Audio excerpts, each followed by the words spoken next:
Hi, everyone, and welcome back to AI in Focus, the podcast where we dive into real conversations about how AI is being used in the business world, what's working, what's not, and what's next. Today's episode of AI in Focus is being recorded at the Micd'Up Podcast Studios, and it's only fitting because my guest is the founder himself, Daniel. Daniel's story is one of resilience, reinvention, and the creative power of AI. A self-taught web designer, he launched his first web design company back in 2008 during the boom. Years later, he shifted into marketing, but by 2023, it became clear that industries like web design and marketing were going to be dramatically impacted by AI. Instead of resisting change, Daniel pivoted into an area where AI could be a powerful enabler, hands-on filming and content creation. With his passion for videography and storytelling, he embraced AI to make professional-level content creation more affordable. His mission is to help creators step out of their garages, produce at the next level, and share their stories without breaking the bank.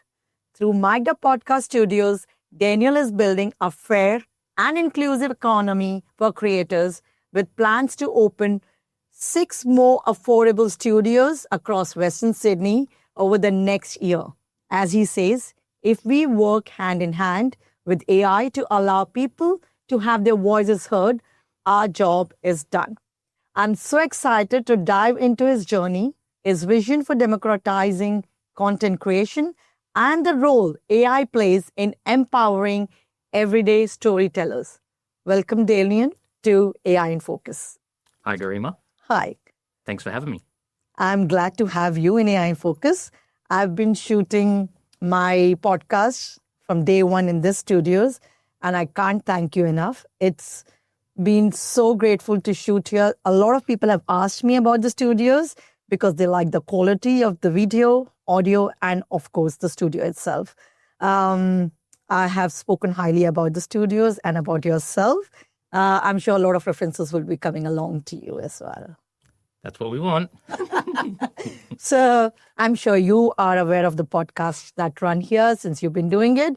I'll be reading a few questions and we'll just get into a conversational chat and my main reason here is to let the audiences know how you are using AI in a whole different level and how others can leverage using your AI levels and the podcast studios that we are actually shooting in. Yep, 100%. So let's get in.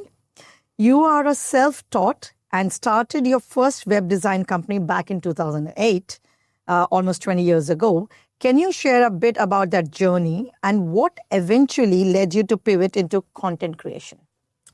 Okay, so in 2007, before we started the business, I was working retail. Oh, right, okay. and hated it, Okay. obviously. I've been working retail for about 10 years. I'm older than I look, by the way. So I'd been working retail for about 10 years at that point. I'd had another failed business previous to that. I owned a rock climbing gym, an indoor rock climbing gym for about 3 or 4 years. I used to be like a rock climber. Oh, right? okay, yourself. Myself. So the problem with owning a rock climbing center was that I spent too much time rock climbing and not enough time running the business, right? So it was a passion project, but too much passion. Too much passion. Yeah. So that failed. I'd always had an interest in coding. So at that point, I was pretty fluent in HTML, early JavaScript, right? We're talking like the early days of JavaScript. So, and this was when websites were first coming out of being static websites and first started coming into using content management systems where you would, have server-side code. So server-side code that would run and then dynamically create pages on the website. Okay. Right? Yeah. And we were one of the first to the market in our region to do that. We became quite successful. We were the biggest in our region. Okay. And we rode that wave for about 7 to 8 years, right? Then, probably around that 2016 sort of mark, somewhere around there, is when the online builders started to come in. Yes. So like your Wixes, your Squarespace, they really started to eat into the market. Yes. Also, overseas, like Philippines, South Asian sort of influence started to penetrate over here.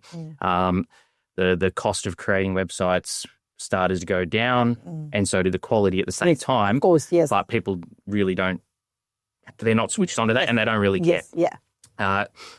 So at that point, we said, all right, websites are great, but we need to expand now, or else we're going to go under. So we started doing our marketing as an add-on, and then into your web design, to the web design side of things. Started to do a bit of content creation alongside that marketing. Rode that for about 4 or 5 years, but probably around 2023, started to notice this AI thing creeping up. Right. I was an early adopter of AI, so I was very aware of what was going on, especially we first noticed it with our copywriters. Right. So you're like doing copy for website, etc.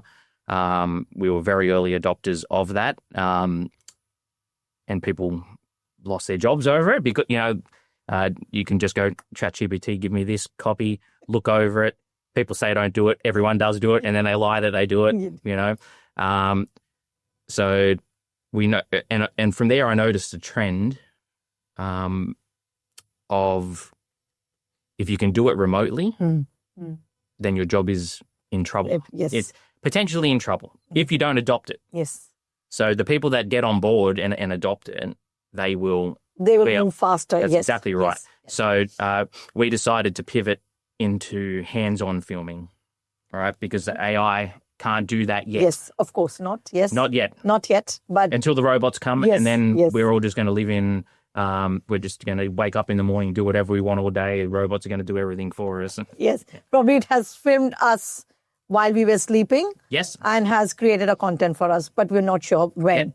Yep, exactly right. So that was the main idea of the shift into building physical spaces like this. Other than my personal reasons for doing it, that's the commercial reason why we decided to do the studios. To do the studios and just get into the physical. Yeah. That's interesting. So it's been a long journey. Yes. So far. Okay. Not just 2008, not just 2007, maybe a few years prior to that. Yep. And coming fast track, we're into 2025, where you have this beautiful Micd'Up Podcast Studios in Parramatta. That's right. And I can see that you are loving it. Yes. Not that you want to be the guest every time on the podcast.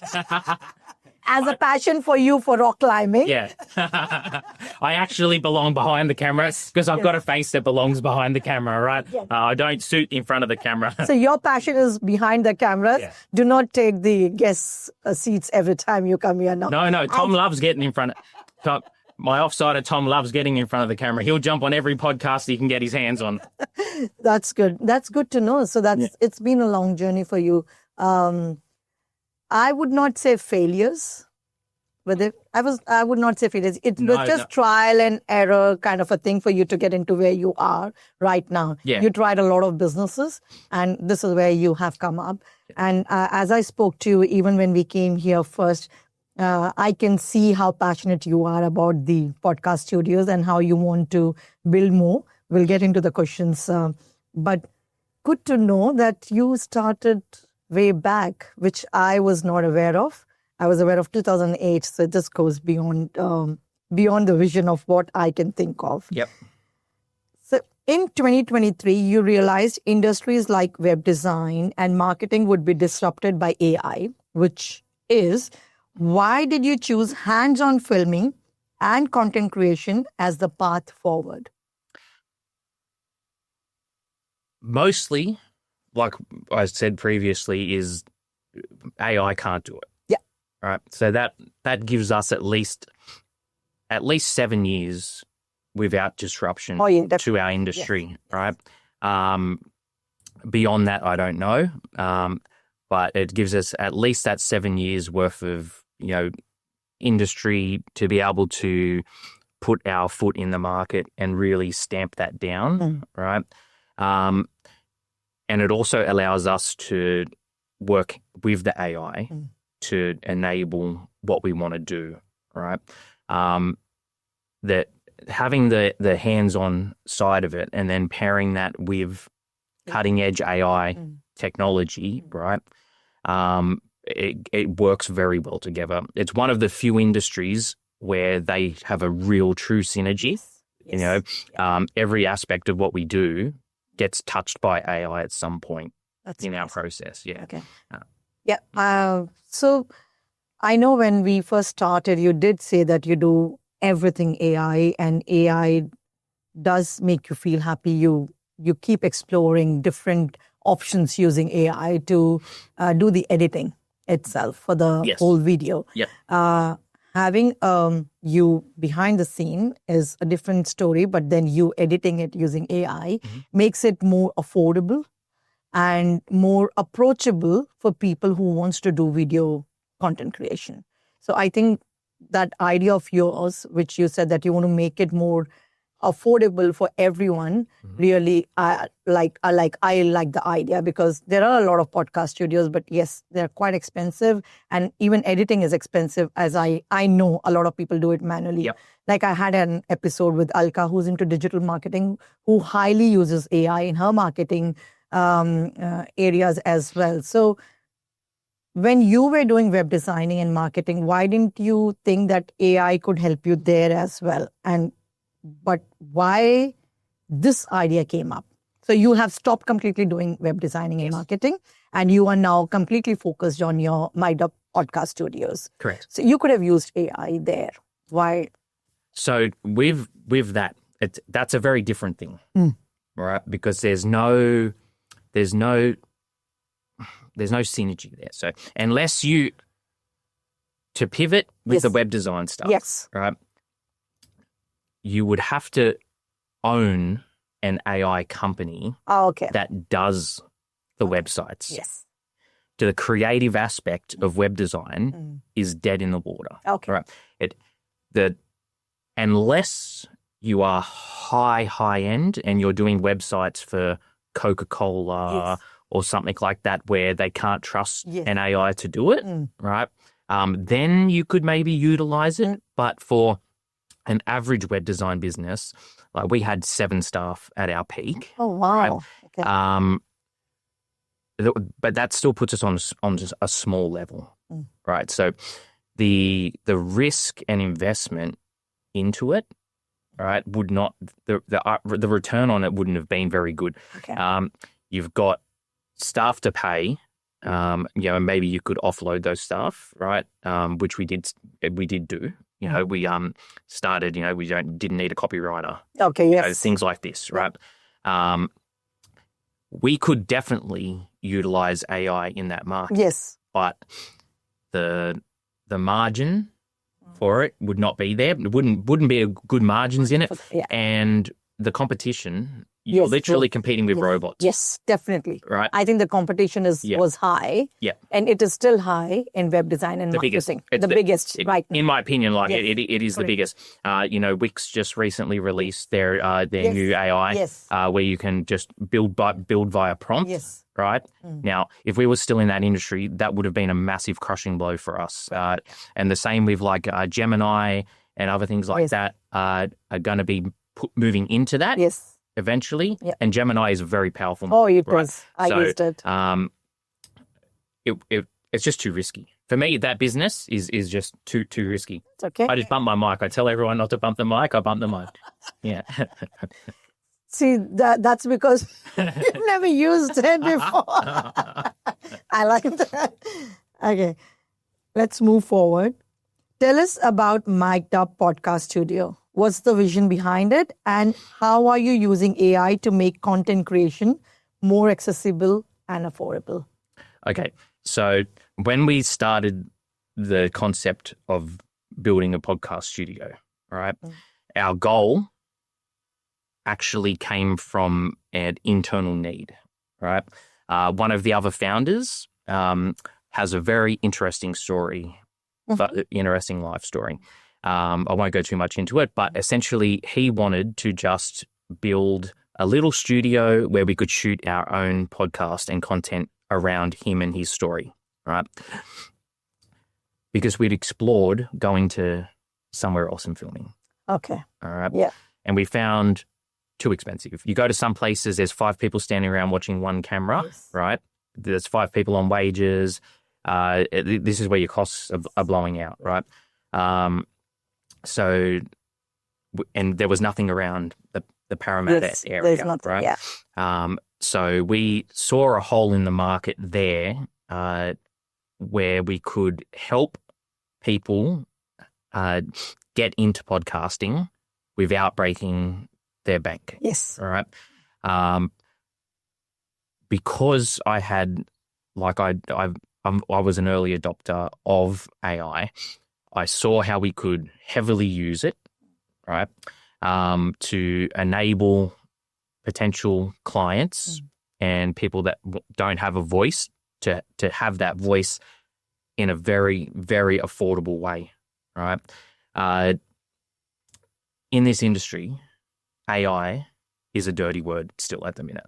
Okay, it's like, oh, you use AI, so you're not you aren't professionals or whatever, or you don't. Look, if the AI can do something better than what you can do it, right, then get on board, adopt it, right? And by using it, you can pass those savings on to your client, right, so that we can give a very high quality product. We still do our quality assurance on our quality checks on everything, right? And we offer services where we don't use AI, right?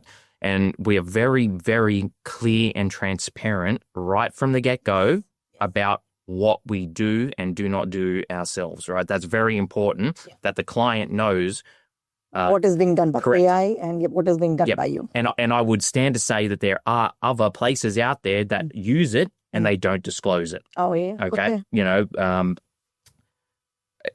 There has to be. Yeah. Because they'd be mad not to be. Yeah. Yes. Yes. Right, but it is a dirty word in the industry. It's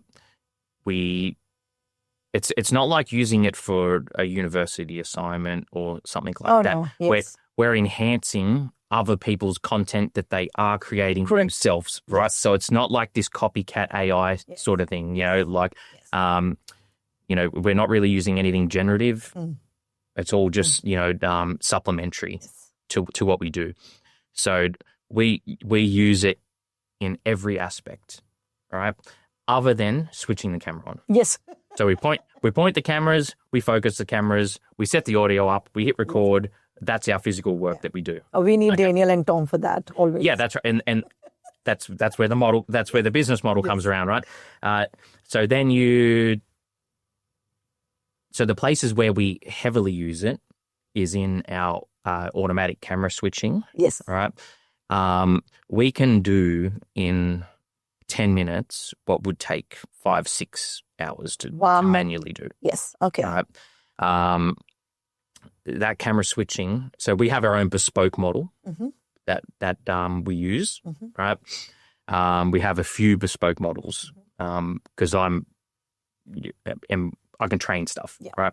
And then we also use paid models as some paid functions and stuff like that. We're not reinventing the wheel, right? But there's certain elements where we use a local AI that is bespoke for us, and it helps us with a lot of stuff, right? The pitfalls of this industry, all right, where it's hard and time consuming is the multicam editing, right, where you're switching that. Yes. Then it is finding moments in the podcast to create the social clips and all that sort of stuff. Yeah. That's where we use a bespoke thing because the online ones aren't there yet. They're about 95% accuracy and they're a pain in the butt. Yes. Right. Yes. So we have our own local model that we train on different clients' voices and things like that, so that it can pick up their accents a bit better. And then, for our transcripts and whatever else, right?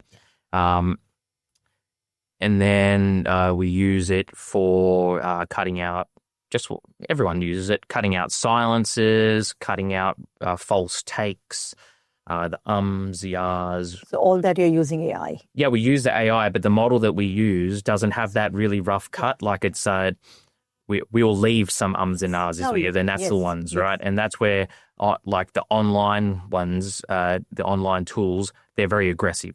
And they'll just go bang, bang, bang, bang, and you'd look like a robot like bouncing around if you say a lot of ums and ahs, right? Whereas our one is a bit more lenient. It'll allow there's nothing wrong with an and an ah as long as it's not 20 in a row, right? So we'll leave one in and take out the other four, right? And then it feels natural. And then our AIs talk to each other in a way almost like your agents do, right? They're not agents, but they do in a similar way where it'll know to put a jump cut in when it takes out an Okay. So say it takes out an right? The online models, they will just take out the and then they'll stay on the same camera. Right? Yeah. Ours will take out the and switch camera to another view or something like that so that it looks natural. Okay. Yeah. Oh, I like that. And plus, I think because we ourselves are into AI, the best thing that I like about it, as we also say, that we save businesses time because AI can save time. We say we save you about 30 to 40% of your time, which actually is in your business to have seen the time back, the time that you take to give the edited reels or the video is much more quicker than any other podcast studio because AI is doing it. Even the short reels, they're just in a day that has been edited. Yeah. If you go do it manually, it would probably take you a longer time. And that's why sometimes some of the podcasts, they don't even come out after a month because they're still editing it. The shoot has been done a month or two ago, but they haven't yet edited. With you using AI, I think the time around around time is quite shorter, and I get the edited videos quite early on time. Yes, because we take the grunt work out. Yes. Okay, so just to clarify, our AI will we run it, and it'll give us about in an hour podcast maybe 30 spots that it has found, right? Not just using the transcript. Yep. Okay. Okay. So it actually scans the visuals of the podcasts and can detect emotional moments, right? And it can recognize if you're nodding or if you're reacting. Okay. And then it'll give us like a social score on how it thinks it will perform. This is all local. This isn't online, right? This is local, right? It'll give us a social score out of 100, how it thinks that clip will perform, okay? And it'll tell you if it's emotional or if it's based off transcript or whatever. We then can tick the ones we want. We generate them into a separate timeline, right? And then from there, we generate captions automatically, okay, right? But then we do a hand edit at the end just so that we can do proper animations and motion graphics on those clips because the AI just isn't there yet with that, right?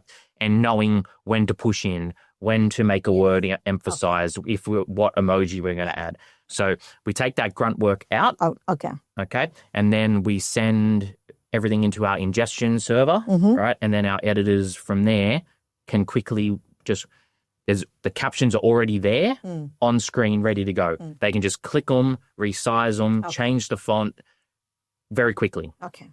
So a 2-hour process. So a good social media clip can take up to 2 hours to edit without the AI. Yes. With the AI, we've got it down to probably about 5 minutes. Or even more than 2 hours. I've done it myself. Yeah. And I get frustrated by the end of the day. Yeah. I'm like, it's not happening. I tried a few things, probably more than 2 hours. Yep. And if it is just 5 minutes.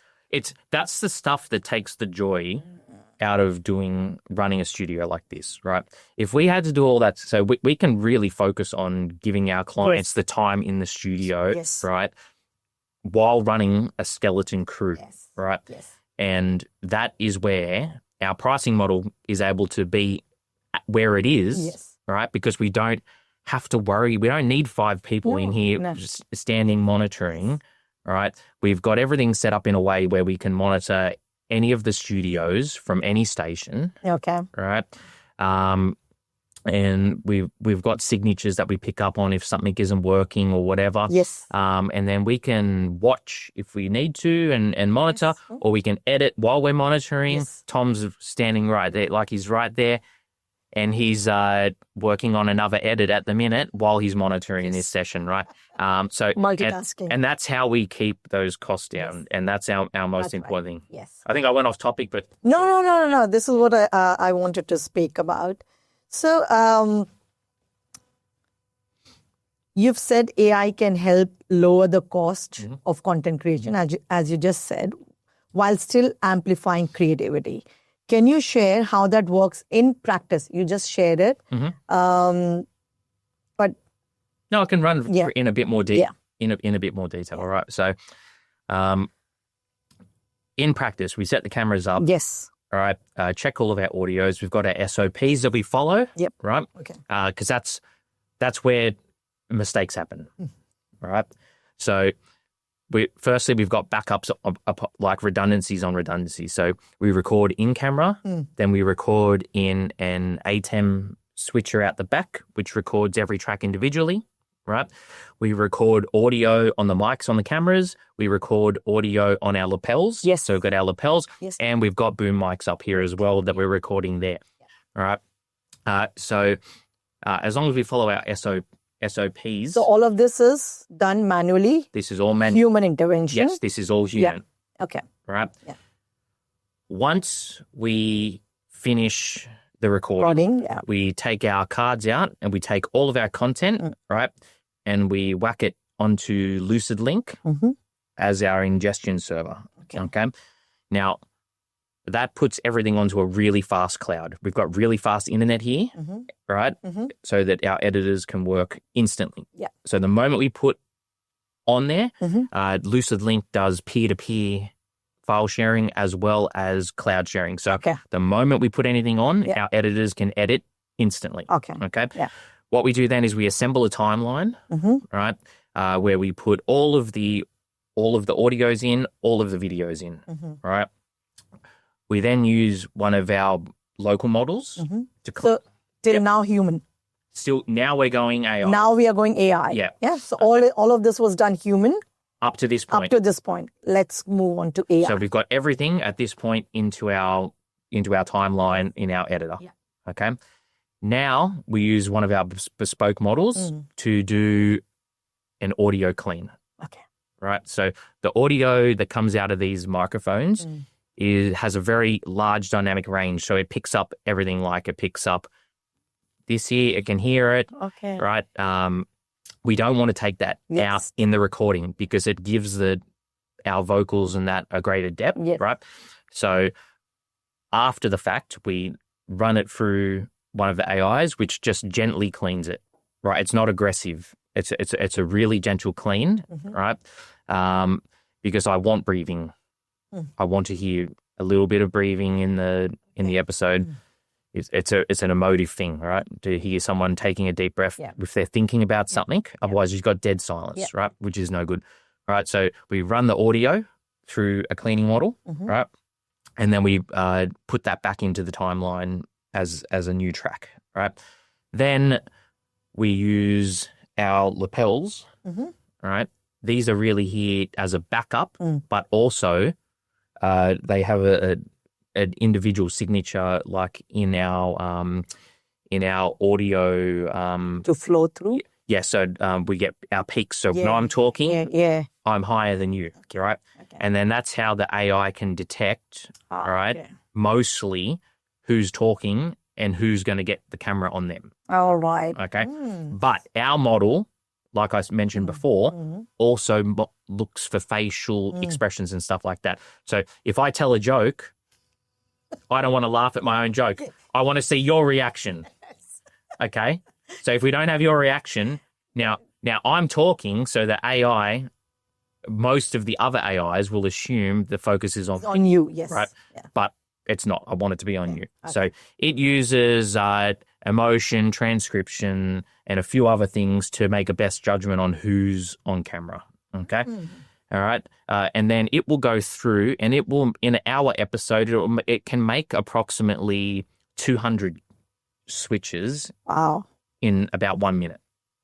Wow. So that's something that, Tom would have gone to uni and he would have done hand editing on something like this. Probably would have taken 5, 6, 7 hours to do it. Definitely. Right? We do it in a matter of seconds with AI, right? So this is where we talk about the economy of saving time, right, with AI, right? And that is a massive part of it. This is probably the time saver. Yeah. So 5 to 6 hours to just a minute. Yes.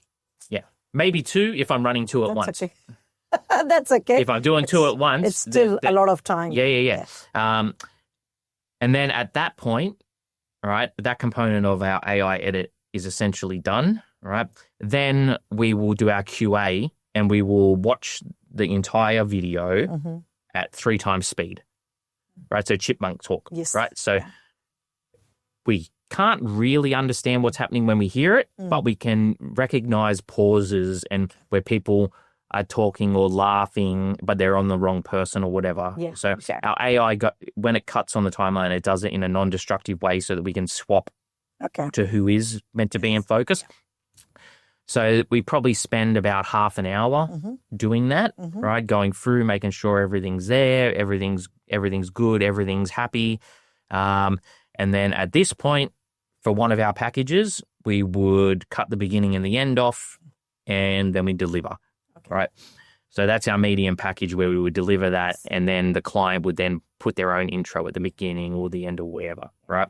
Now, if they're on our next package up, right, then that includes a couple of reels, like high-quality reels. We don't give 30 reels. Yeah. We give like 2, 3, 4 quality reels, right, for that episode.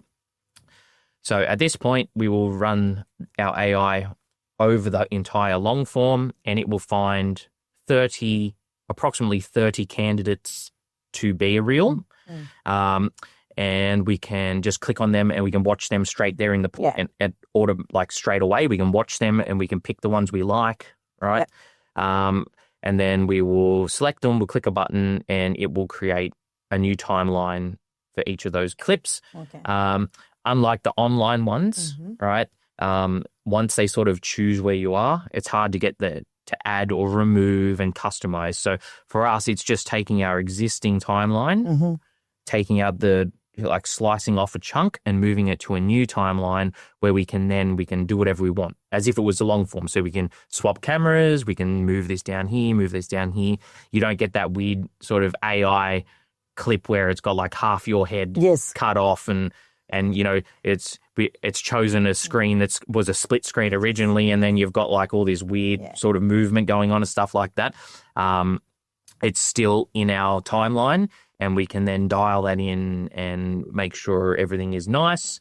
And then from there, we will run the AI, another AI, which will do auto centering and change to, our square, like our 1-to-1 ratio, our 1080 by 1920 vertical reel thing.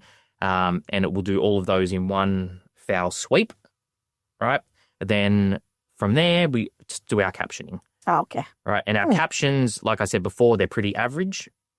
Yes. Right. In there. So, and then that's where that goes to the next editor. And then they will then go through and do a manual edit over the top of it. So they've got the guidance. They don't have to try and pick the location. They don't have to do the captions. We've already done the captions. They're just making fancier captions, chucking in some push in, pull out, that sort of stuff. They might spend maybe 10, 15 minutes to do that per reel. Right. So essentially we've taken like a 10-hour project and got it down to about an hour in total, including reels and everything like that. That's interesting. And that's how we can make it affordable. And that's why people can afford to use us. Yes, right? Definitely. And that's where our volume model sort of Yeah. of our Working, yeah. business model Yeah. is. Yeah. So even when I say that we save a lot of people 30 to 40% of their time, which can give them time to go to the gym, spend time with the family, or even make more podcasts. Yeah. So I would say we're probably like save, if you look at that, we're doing like maybe 500% time saver, not 30%. Like, That's very good. like, Yeah, of course. Yeah. From 10 hours to just 1 hour. 1 hour. Oh, you do the maths. I'm not good at maths. I'm Yeah, not the good math- at maths too. I'm not good at maths too. From 10 hours to 1 hour. Yeah. So AI is here. AI is helping, Yeah. and it's always human plus AI. So a lot of human effort goes in before it goes into editing using AI, and then the final touches again using human. Yes, our major cost Yes. is the human component. Yes. Having the videographer and the producer monitoring and that sort of stuff. That's really where the major cost is. Right? Yes. Once I get a robot, then my price is going down again. We'll see. Yeah. We'll wait for that. I mean, we already trip over the cables every time we're trying to do something. So we don't want the robot tripping over here. Yeah. So we don't want to do that. So how do you balance using AI with keeping stories authentic and human? Okay, so I'll use your podcast as an example. Okay, so with your podcast, you're quite tuned in already as to what your story and what your purpose is. Correct. Right? Yes. A lot of our podcasters come in and they're a bit all over the place. So they're struggling to find what their actual identity is of their podcast. They know they want to do one. They have a general sort of idea what they want to be doing. Yeah. Okay, so that's where the AI is completely out the door, right? Yes. So with other clients, when we're monitoring, we can speak in to the host's ear, during production. Okay, so we might do things like say, look, that you've been on this topic for 10 minutes, it's going nowhere, sort of pull back, you're getting off, I'm falling asleep. I don't want to fall asleep. Yes. Your audience doesn't want to fall asleep, so we can give them that sort of advice behind the scenes and say, okay, maybe switch here. We help them with their branding. We help them really just find that identity, all right? Yeah. So that's a good example of that balance between the AI and the story and the storytelling, right? AI is not there yet with storytelling, right? It can make up some really good stories, right? But they're not real and relatable. The emotion's not there. So that's where we come in. And because we're not having to focus so much on our editing, right? We can give our clients the time of day. Yes. Even if they're on our lowest package, they come in here and they are superstars, right? Yes. They are our bread and butter, right? They are our employers, right? Yes. And we are able to give them that love, right? So if we weren't using the AI, right, we would have to be paying for more staff, right, to look after the clientele when they come in. So that's why other studios, that's why there are 5 people standing around, right? It's so that they can be looking after the client, right? We don't have to do that. We can ourselves as the whole team here. So we are everything. So we're the editors, we are the videographers, we're the audio engineers, the producers, everything, right? Yeah. So we really have our fingers on the pulse with what our clients are trying to deliver, right? And we know them all by name. They know us by name. We're very close to our clients, and we want nothing but success for them, right? Our model is built around our clients' success, allowing us to go and get referrals and have that volume model. We are accessible first, right? And creatives first, and we are a business second. Oh, right. That's where we started off. That's our core our mission. Yes. Right. Is to enable people.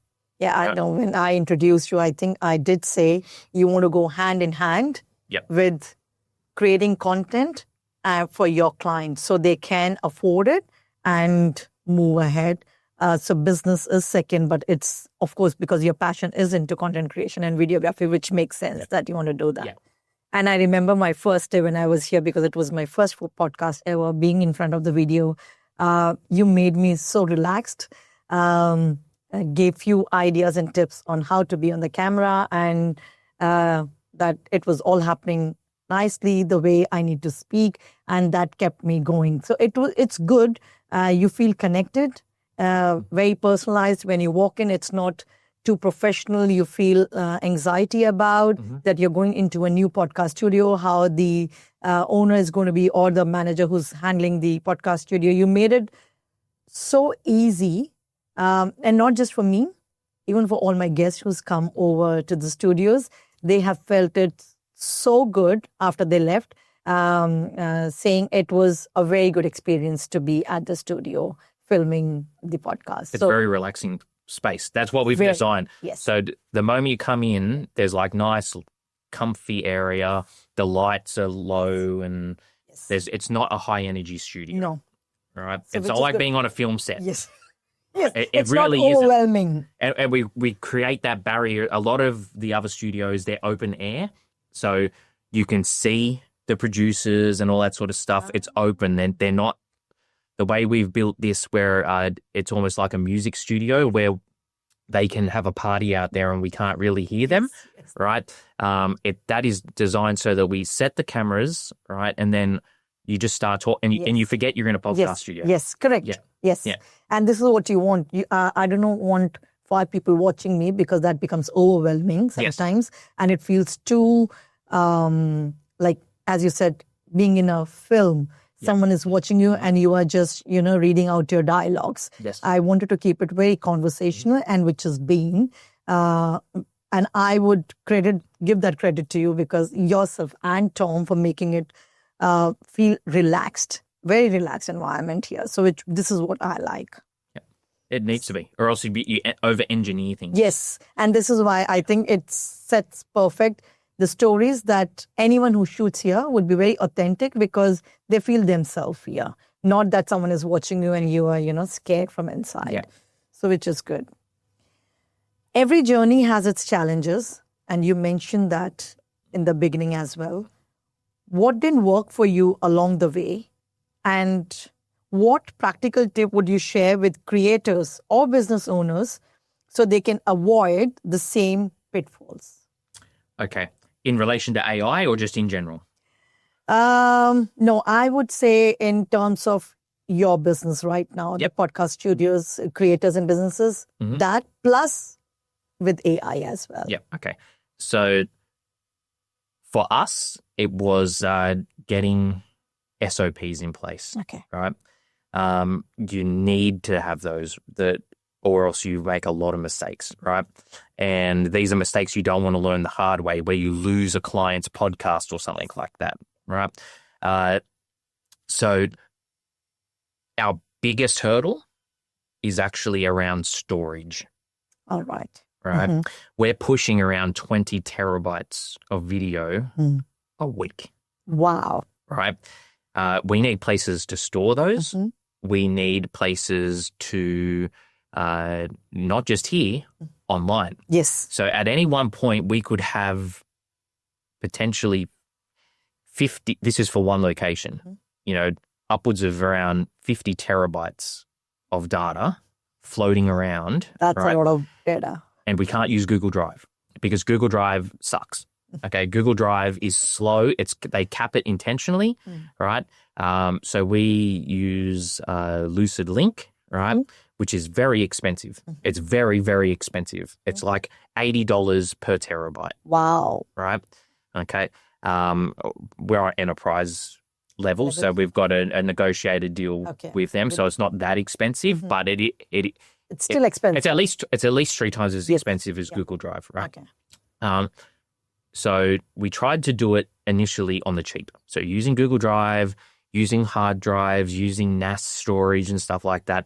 And it just failed miserably, right? So knowing where to invest your money, right, is really important. Okay. Right, and finding, there's certain things where you can cut corners using AI and stuff like that, but then there's other things where you cannot cut corners, and one of them is reliable storage for us, right? Once we adopted Lucid Link, now our stuff comes straight out of our devices and goes straight into Lucid Link, right? Where we are very comfortable that it's safe, right? And then we can remove the files off the cards and stuff like that. We are very comfortable to do that. Okay. Right? With Google Drive, I don't trust it. Okay. Right? I've had files corrupt on the transfer, and then you don't know about it till it's too late. So Lucid Link, the way that it works, all right, it uses local caches and all sorts of fancy compression techniques and all that sort of stuff that I really trust. Okay. Right? So in the first 2 months, we lost a few files through Google Drive, and Lucid Link, we were keeping our originals on card, right, for a long time until we deliver. Okay. Right. We trust it enough that we don't need to do that. We do keep a 1080p backup though. So we record in 4K. Yeah. Right. And we deliver in 4K. Yes. But we do still keep a 1080p backup of all the angles and all the audio locally on our cold storage here. Oh, okay. Right. Okay. So that if Lucid Link does have a problem, we can still deliver a 1080p podcast, right? Which you can't tell the difference because the upscaling on TVs and stuff now is really good, right? Because they're putting AI into the TVs now to upscale, right? Yes. So the upscaling is very, very good. So most people can't even tell the difference. Like Joe Rogan records in 1080p, and you can't tell the difference. But we like the benefit for us of 4K is that we can zoom in about 50% and change angles. So without losing degradation of the video. That's really the only benefit of 4K these days. Like even NRL 360 and stuff on Fox, they're all shooting, like they're all delivered in 1080p. Oh, is right? it? Okay. 4K is very big files, right? So we do use 4K for our edits and everything like that, but we delete that out of the cameras as soon as it's on Lucid Link, and then we just have that 1080p backup sitting there so that just in case a client, they don't lose their whole podcast, right? And they still get a really good quality product at the 1080p, but it's just... So you are saying spend money on storage. Do not fall under the cheaper version of storage if you are a content creator. If you're correct, because the cheaper storage devices, right? They will get you. They will bite you when you least want them to bite you, and when it does, it's very painful. All right. So more so, just spend your money, right, where it counts, and where you shouldn't be. Like, so we got the best cameras, we got the best audio, right? Because this is what the studio would want, right? That's the product. That's the product that you are delivering. So you need the best of the camera, the best of the audio, the best of the storage, so you don't lose the files. That's right. The best audio. This is a purpose-built studio. These studios are not just a hotel room or a warehouse or something like that. They've been built from the ground up. They're a floating shell. They're acoustically treated. There's so much that's gone into these studios to make sure that what that does is it makes out of, when we record in camera, it makes our original product very good to begin with, right? Then we can go through and layer on layers of AI and stuff like that to take it just to that next level. But everything that comes out of our that we record, we could decide not to touch that and deliver it, and it's better than any garage that you've ever recorded in, right? Yes. Yeah. And that's where it's not like sweating. That initial outlay saves you money in the long term, whereas saving the money with the AI in the editing and stuff like that is where you should be trying to save money. Yes. Yeah. Okay. So I know when I spoke to you last week, so this is a question. You plan to open 6 new affordable studios across Western Sydney. Mhm. What impact do you hope this expansion will have on local creators and the broader community? Okay, so as it stands right now, there's very few creative spaces in the West. Yes, I know. Okay, in the CBD of Sydney, there is a massive concentration of them. Okay, now if you are wanting to start your own podcast or do something creative, all right, and you live in Campbelltown, all right, Okay. you are instantly at a disability or a deficit compared to other people Correct. that are closer towards the CBD. CBD. You've got to either drive in there Yes. or outlay and do it yourself in your garage. Yeah. They're your options. Yeah. Right. Now, not only are you driving into the city, so you drive in the city, there's $50 worth of tolls each way, straight away. So that's $100, right? Then you're paying a premium for the studios, all right? And you're dealing with people that could potentially be outside of your demographic of whom you're comfortable to talk to and deal with. Yeah. Okay. So we employ locally, all right, people in the area, right? So you're going to feel more comfortable dealing with someone that you deal with on a daily basis in your day-to-day, all right? Other than going into a different socio area, right, where things are very different, right? You're not comfortable with this. You're not used to it. It's out of your enclave or whatever you might do. So, you know, by creating a spot, say, in Campbelltown, our next location is Oran Park at like near Campbelltown. Okay. Right? So we are shooting in Parramatta. Daniel is just talking about the next one in Oran Park. Yes, that's right. So our next one's going to be in Oran Park, and that's like right near that Campbelltown area. So right now, there's nothing. If you want to be creative, you got no options. Yes. Right? There's nothing there. No. I'm talking on every level of creativity, right? To say there's nothing is an over-exaggeration because there is a couple. There is a couple of few, but little, you know. But I would say not to the level that. Not where it's purpose-built. Yeah. Okay, so not bespoke. So therefore, how much more comfortable would you be if you want to do after work? Because most of the people, they work jobs, right? They want to do this as a side hustle, right? So they can only work after hours, okay? Yeah. Most of the major studios are closed after hours. Yeah. They're not flexible like us. We record anywhere up to like 1 o'clock in the morning, right? Depending on what our clients want, right? So they can finish their work, they can go home, have a shower, be comfortable. They drive 5 minutes down the road, right? Shoot in a comfortable environment with people that they relate to and recognize and are used to. They're not feeling intimidated, right? And then that allows them to get their voice heard in the most authentic way without breaking the bank. Yes. Right? I like that. And that's our whole model, right? Is we're about volume, and volume breeds accessibility, right? So that's it. Yeah.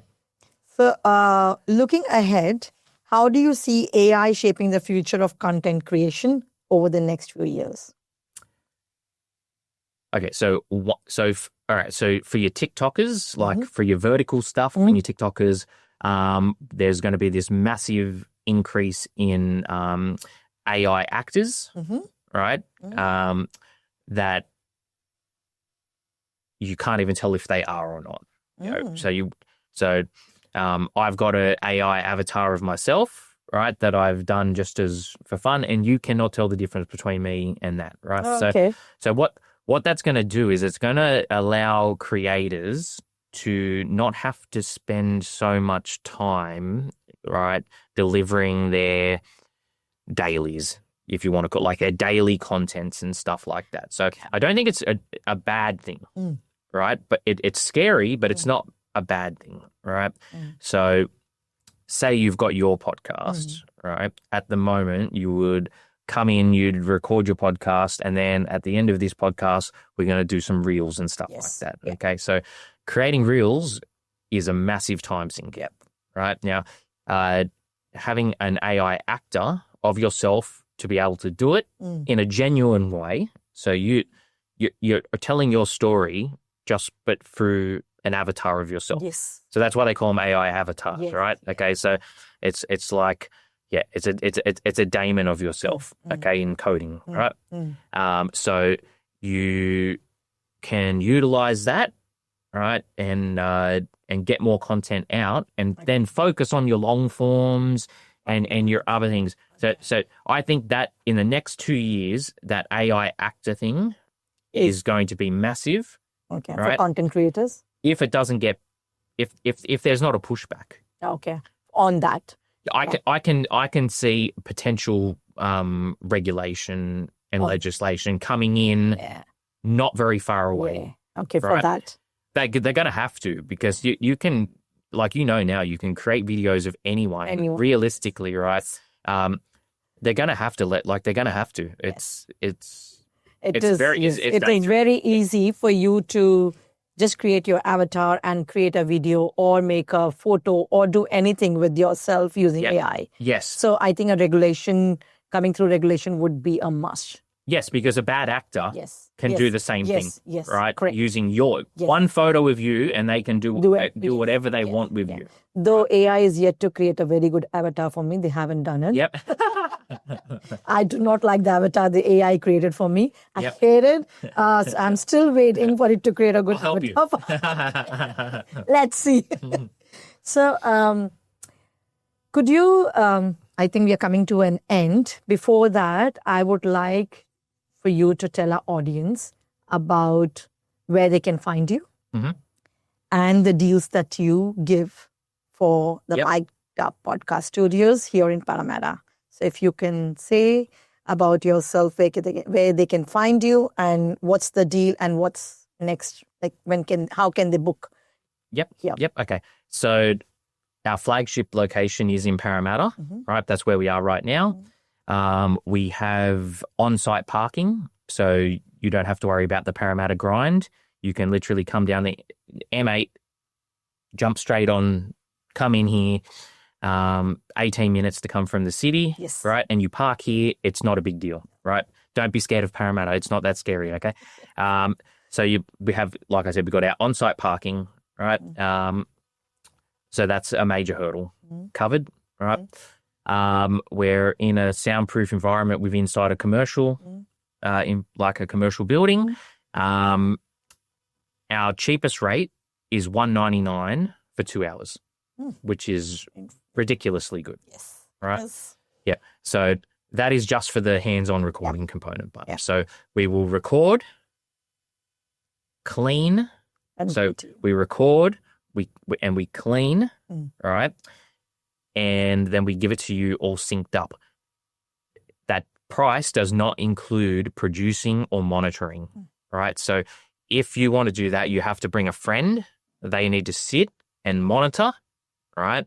And keep an eye on everything like that while you record, right? And there's no help outside of the setup. So we make sure you're all set up and everything's recording properly and stuff like that. Right. But it is our base package. Okay. All right.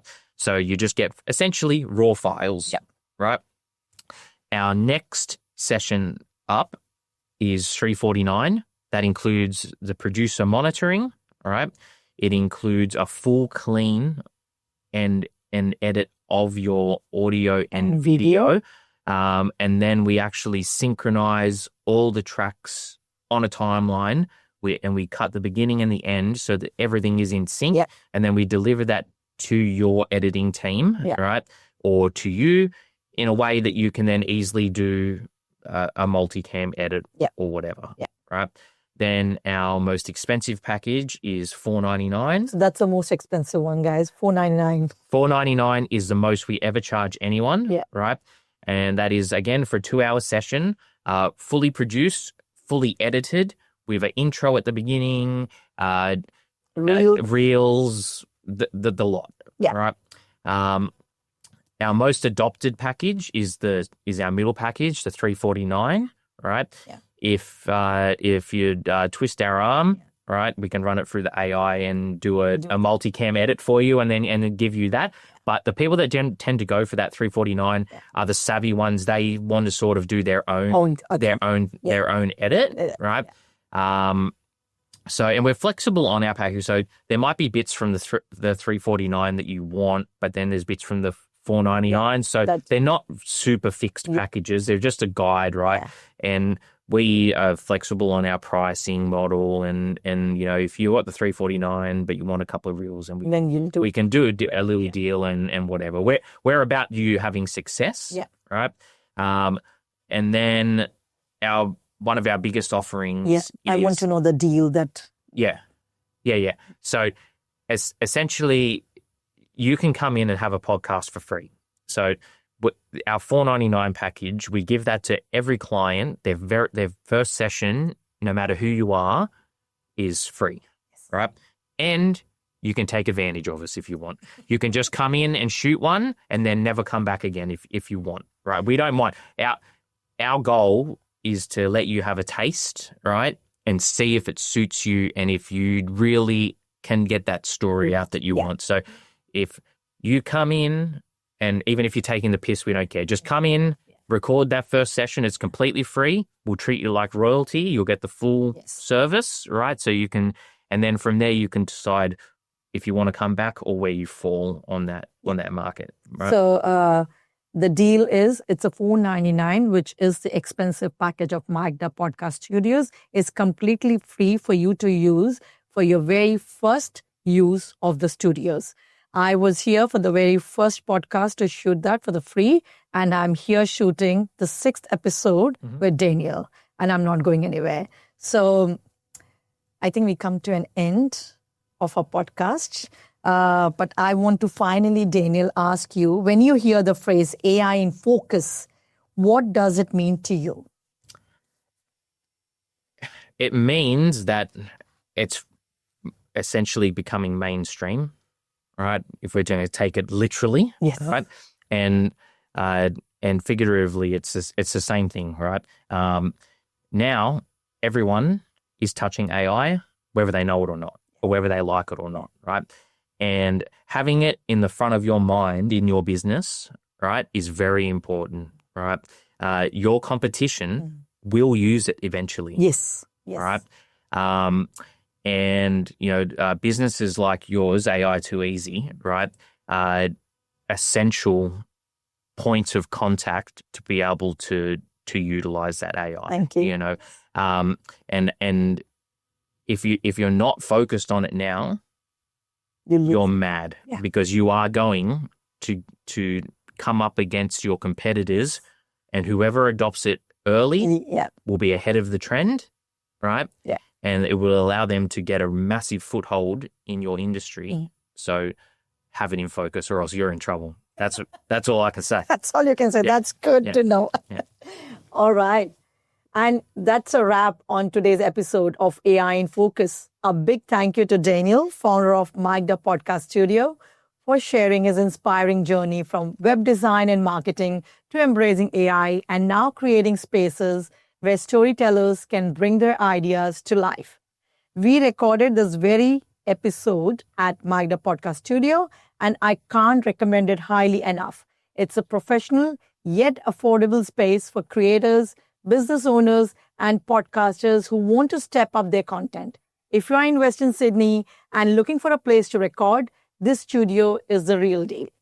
Don't forget, you can catch this episode and all future ones on Spotify, Apple Podcasts, and YouTube. And if you would like to share your own story of using AI in business, let me know.